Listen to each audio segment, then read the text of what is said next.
Hello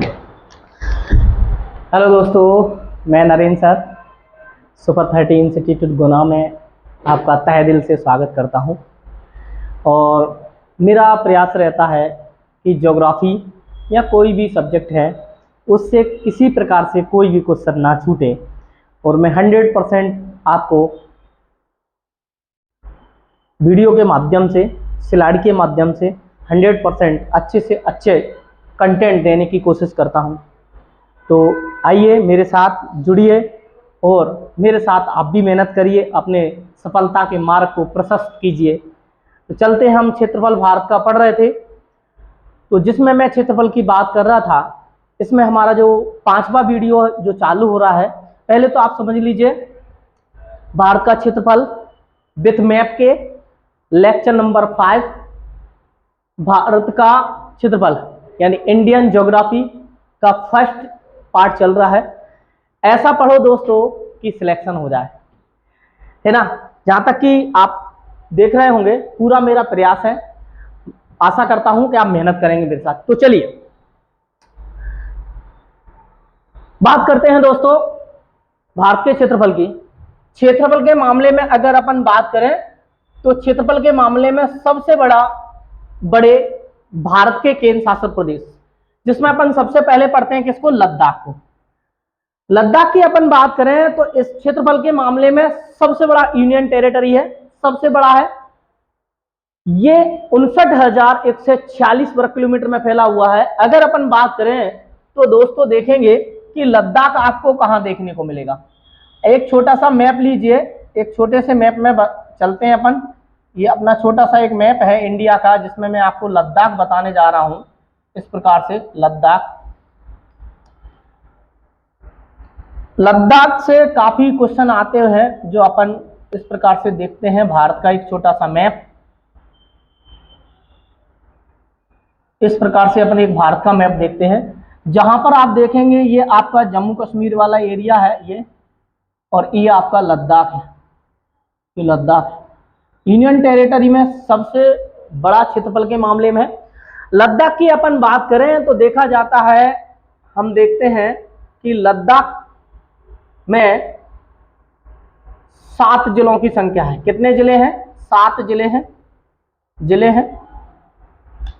इसके बाद सबसे बड़ा जिला, यानी इसका सबसे बड़ा जिला जो है वो क्या है? लेह है, जहां पे भारत की सबसे कम वर्षा होती है 4.7%। तो आप देख सकते हैं। इसके बाद हम बात करते हैं कहां की? जम्मू कश्मीर की।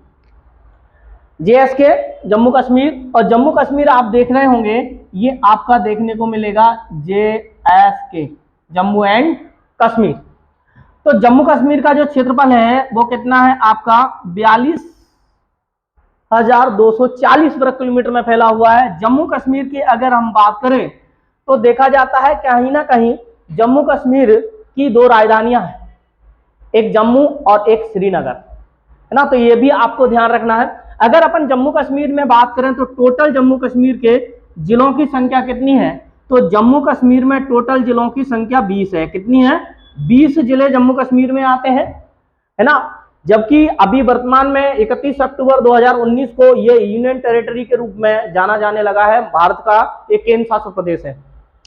इसके बाद अपन बात करते हैं तो फिर आपका देखने को मिलेगा अंडमान निकोबार। इसका जो क्षेत्रफल है वो कितना है? 8,249 वर्ग किलोमीटर में है। अंडमान निकोबार की बात करें तो ये यहाँ पर अंडमान निकोबार है। कहां पर है? ये अंडमान निकोबार द्वीप समूह है, जहां पर भारत का सबसे दक्षिणतम बिंदु इंदिरा पॉइंट अवस्थित है। तो ये अंडमान है पूरा, है ना। इसके बाद अगर अपन बात करते हैं तो देखा जाता है कि ढेर सारी यहाँ जनजातियां, स्टेपीज वगैरह जनजातियां पाई जाती हैं, है ना। तमाम सारी जनजातियां मिलती हैं। भारत का सबसे बड़ा द्वीप समूह के मामले में सबसे बड़ा द्वीप समूह है, जो कहीं ना कहीं प्रवाल भित्तियों से इसका निर्माण हुआ है ना। इसके बाद हम बात करते हैं तो देखा जाता है फिर अपना आता है क्षेत्रफल के मामले में भारत के 4थे नंबर का सबसे बड़ा यूनियन टेरिटरी है दिल्ली। दिल्ली, मैंने दिल्ली के बारे में पिछले वीडियो में बहुत कुछ जानकारी दी है। बाकी मैं बता दूं आपको कि दिल्ली में जो जिलों की संख्या है वो आपकी कितनी है, 11 जिले हैं। कितने जिले हैं, 11 जिले हैं। दिल्ली का जो क्षेत्रफल है 1483 वर्ग किलोमीटर में फैला हुआ है। अगर हम बात करें दिल्ली की, और दिल्ली में क्या जान सकते हैं भाई, और हम बात करें तो दिल्ली की वर्तमान जो मुख्यमंत्री है वो रेखा गुप्ता जी हैं, है ना, जो कि बीजेपी पार्टी से बिलोंग करती हैं।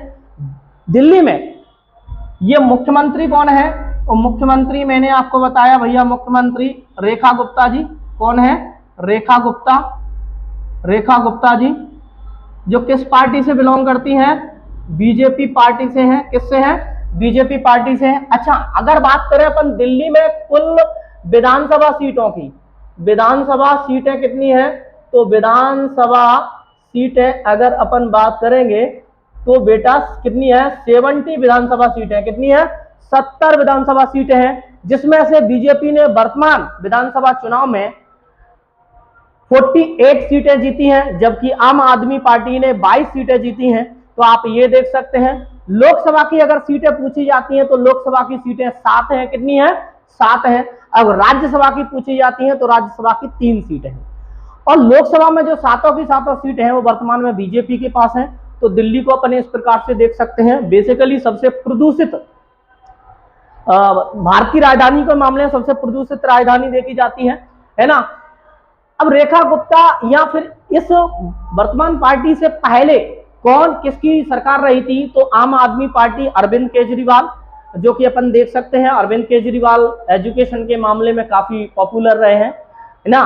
तो आप देख सकते हैं, है ना। डोनाल्ड ट्रंप जो अमेरिका के राष्ट्रपति आए थे अहमदाबाद के मोटेरा स्टेडियम में, तो उसके बाद वो सीधा दिल्ली की शिक्षा व्यवस्था को देखने के लिए गए थे, है ना। इसके बाद अपन बात करते हैं तो फिर देखते हैं क्षेत्रफल के मामले में सबसे छोटे, क्या, सबसे छोटे भारत के केंद्र शासित प्रदेश। सबसे छोटे केंद्र शासित प्रदेश में सबसे पहले अपन बात करेंगे किसकी, लक्षद्वीप की। लक्षद्वीप की राजधानी आपको बताई है, राजधानी क्या है, कवरत्ती है। क्या है, कवरत्ती, ये राजधानी है। इसके बाद अपन बात करते हैं तो क्षेत्रफल के मामले में दूसरे नंबर पर आता है चंडीगढ़, जिसका क्षेत्रफल कितना है, 114 वर्ग किलोमीटर में फैला हुआ है। चंडीगढ़ पंजाब हरियाणा की संयुक्त राजधानी मानी जाती है, जो वर्तमान में पंजाब बाढ़ के कारण बर्बाद हो गया है ना। इसके बाद अपन बात करते हैं तो पुदुचेरी। पुदुचेरी का क्षेत्रफल कितना है, 491 वर्ग किलोमीटर। पुदुचेरी अपने आप में 3 राज्यों में फैला हुआ जिला है। कितने राज्यों में, 3 राज्यों में, केरल, तमिलनाडु और आंध्र प्रदेश में, है ना। तो ये आप देख सकते हैं। इसके बाद अगर अपन बात करें फिर देखा जाता है दादर नगर हवेली, चौथे नंबर पे, जिसका क्षेत्रफल कितना है, अपन बात करें तो देखा जाता है 603 वर्ग किलोमीटर में फैला हुआ। तो ये भी अपन देख सकते हैं। इसके बाद अगर हम बात करें तो फिर देखा जाता है कि कहीं ना कहीं हम देखते हैं ये क्षेत्रफल के दृष्टि से भारत के 5 बड़े जिले, 5 बड़े जिले कौन से हैं, तो ये बेटे अगर अपन बात करें तो ये अवरोही क्रम में अपन पढ़ रहे हैं। किस क्रम में पढ़ रहे हैं, अवरोही क्रम में। अगर आपसे पूछा जाता है अवरोही क्रम का मतलब क्या होता है, तो टॉप पर सबसे बड़ा जो भी होता है, एरिया बाज हो चाहे क्षेत्रफल के दृष्टिकोण से हो चाहे ऊंचाई के दृष्टिकोण, तो सबसे अपर वाला होता है, जिसे अपन कहते हैं क्या, तो अवरोही। तो अपन बात करें जो जिले हैं क्षेत्रफल के दृष्टिकोण से सबसे बड़े भारत के 5 जिले, तो उनमें कच्छ आता है। और कच्छ की अगर हम बात करें तो कच्छ किस में आता है, गुजरात में आता है ना। वर्तमान में किस में आता है, गुजरात में। और वर्तमान में आपको पता है अभी 4 दिन पहले अगर अपन बात करें तो 2025 में ही सितंबर के महीने में बाघ जो सबसे ज्यादा पाए जाते हैं, बाघ सबसे ज्यादा कहाँ पाए जाते हैं, तो सबसे ज्यादा बाघ पाए जाते हैं गुजरात के अभ्यारण्य में, है ना। इसके बाद दूसरे नंबर का सबसे बड़ा जिला अपन बात करें तो लेह है, जो लद्दाख का जिला है, 45,110 वर्ग किलोमीटर में फैला हुआ है। फिर आता है जैसलमेर।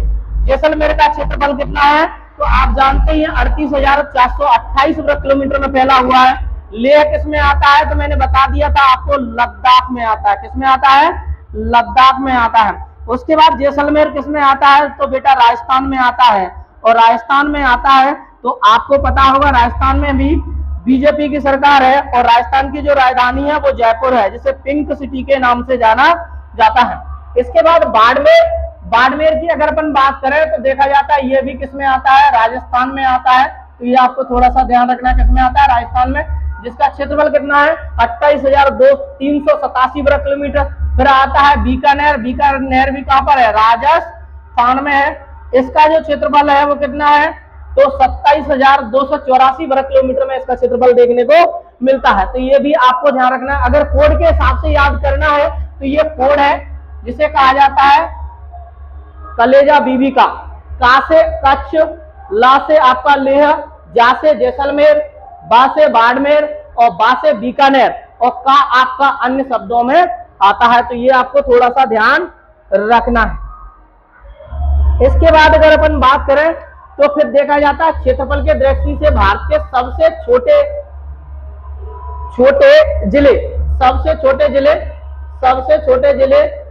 छोटे जिलों में अगर अपन बात करें तो माहे आता है। माहे किसके अंतर्गत आता है, केरल राज्य के अंतर्गत आता है।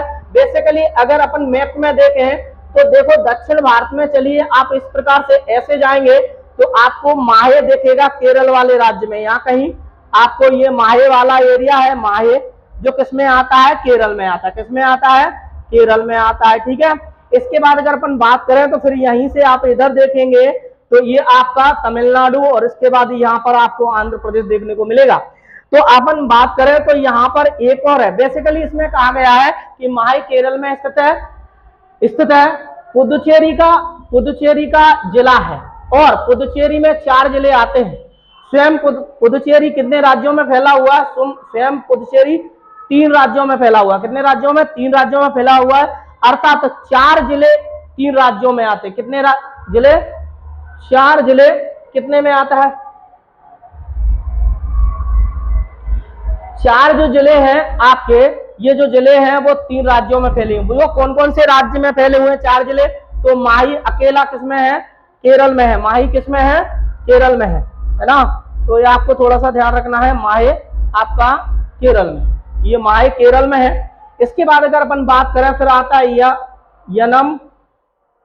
यनम और उसके बाद अगर अपन बात करें फिर आता है कराईकल और फिर आता है एक पुदुचेरी। पुदुचेरी का जो हिस्सा मैंने अभी बताया कि स्वयं पुदुचेरी जो है वो कितने जिलों में फैला हुआ है, स्वयं पुदुचेरी में 4 जिले आते हैं। कितने जिले आते हैं, लेकिन स्वयं पुदुचेरी 3 राज्यों में फैला हुआ है। तो कहीं ना कहीं 4 जिले पुदुचेरी की हैं, एक माहे है ना, और एक कराईकल, एक यनम और स्वयं पुदुचेरी। तो इस प्रकार से यनम किसमें आता है, आंध्र प्रदेश में। किसमें आता है, आंध्र प्रदेश में, है ना, आंध्र प्रदेश में, है ना। इसके बाद अगर अपन बात करें तो कराईकल किसमें आता है, तमिलनाडु में आता है। किसमें आता है, तमिलनाडु में आता है। और पुदुचेरी भी बेटा आपका तमिलनाडु के अंतर्गत आता है। तो आपको थोड़ा सा ये चीजें ध्यान रखनी है। धन्यवाद दोस्तों। नेक्स्ट वीडियो आपको मिलेगा जो क्षेत्रफल के हिसाब से लेक्चर नंबर 6 होगा, तो आप बराबर देखते चलिएगा। एक बार मैं आपको और अवगत करा दूं, मेरे जितने भी मुझे देखने वाले हैं और जो मुझे देखते हैं और मेरे साथ स्टडी करते हैं वो 100% सफल हो, ऐसी मैं भगवान से दुआएं करता हूं कि जरूर सफल हो। और जहां पे भी पढ़ें मस्त पढ़ें, है ना, और स्वस्थ रहें। इसके साथ साथ मैं बता दूं, मेरे बच्चों के लिए एक सुपर 30 इंस्टीट्यूट के छात्र छात्राओं के लिए खुशखबरी की बात यह है कि हमारे बीच में एक जीतेन सेन करके बच्चे का एनटीपीसी में सिलेक्शन हुआ है। अभी फर्स्ट पेपर क्वालिफाई हुआ है उसका एनटीपीसी का। तो मैं कहना चाहता हूं कि जो सुपर 30 चैनल जो भी है यूट्यूब वाला अपना जो बना हुआ है, जिस दिन ये मोनेटाइज होगा और जिस दिन इसका पहला अमाउंट आएगा, वो मेरी संस्था के सभी बच्चों के लिए मेरी ओर से एक ड्रेस रहेगी जो सब बच्चों को प्रोवाइड कराई जाएगी। इसके बाद चैनल से जो भी आवक जावक रहेगा तो उसका लगभग 25% भारत के उन गरीब जो कहीं ना कहीं बेरोजगारी से और कहीं ना कहीं अन्य चीज़ों से जूझ रहे हैं, उनके साथ नरेंद्र सर 100% खड़े रहेंगे। आपका आशीर्वाद, सब लोगों का आपकी दुआएं मेरे साथ, मैं लगातार मेहनत करता रहूंगा, आप भी मेरे साथ करते रहिए। धन्यवाद दोस्तों। बराबर आपको ज़्यादा से ज़्यादा कंटेंट देने की कोशिश करूंगा और आप मेहनत करिए। Thank you sir.